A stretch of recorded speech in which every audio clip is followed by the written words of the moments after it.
Dying Russia. Ukrainian Javelin missile destroys hundreds of Russian tanks in Mariupol. It has become a common sight in the first 3 weeks of the invasion of Ukraine. Russian tanks, transporters and supply trucks burnt out at the side of the road, picked off by lightweight weaponry.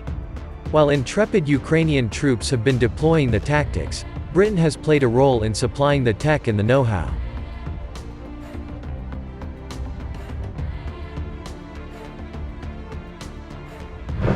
While Britain's response to the refugee crisis in Ukraine has been heavily criticized, it is now widely acknowledged in the world's defense ministries to have played a leading role in arming Ukrainian troops with the most effective weapons, as well as training.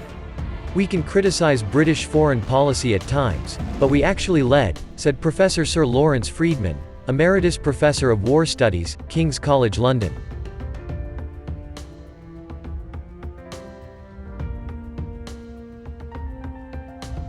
There has been very close cooperation with the Ukrainians for a while, so there was a good idea of what they'd need, but it also had a good anti-tank weapon to send them.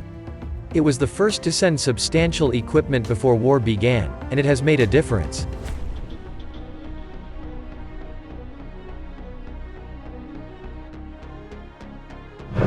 Those anti-tank weapons are the NLAWs, or next-generation light anti-tank weapons, which have been so effective against Russian vehicles that have been left exposed as a result of a lack of military coordination. Britain's involvement in training troops dates back to Russia's annexation of Crimea in 2014.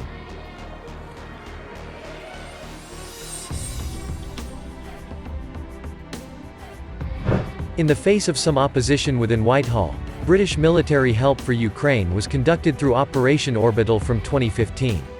Ukraine's former president Petro Poroshenko has said that he inherited a decrepit armed forces when he came to power in 2014, which was transformed by Western aid. About 22,000 Ukrainian troops have been trained through the program.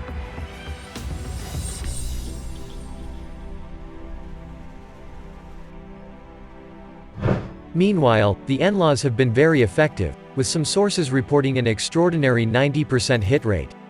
The weapons, which can be swiftly deployed at close quarters and discarded, are lighter than the similar Javelin anti-tank missile systems, which the US has been dispatching to Ukraine. So far, Britain has sent more than 4,200 NLAWs.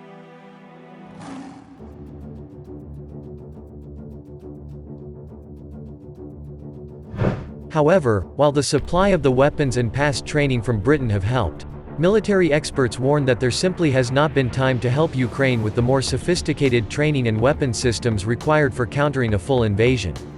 It has left Britain and others largely restricted to supplying the lightweight defensive weaponry used so far.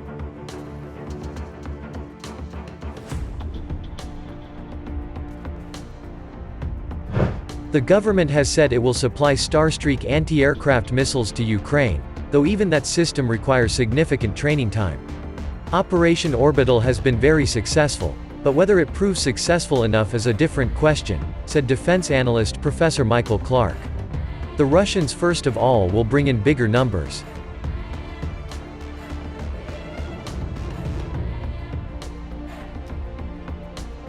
Secondly, all military forces will learn to adapt, so Ukrainians will probably not be finding such easy targets. Others warn that while Britain gave assistance to Ukraine in the years before the invasion, significant weaknesses remained in Ukrainian capabilities.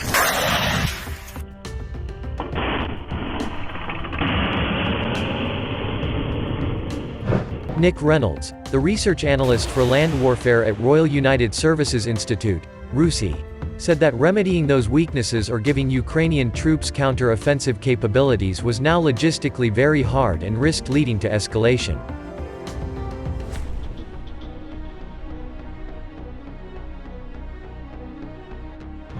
There are limitations in terms of integrating kits, in whether Ukrainians can use it, and it is equipment we don't want to fall into Russian hands, he said. At the same time, there's just enormous difficulties in getting people trained up in terms of time.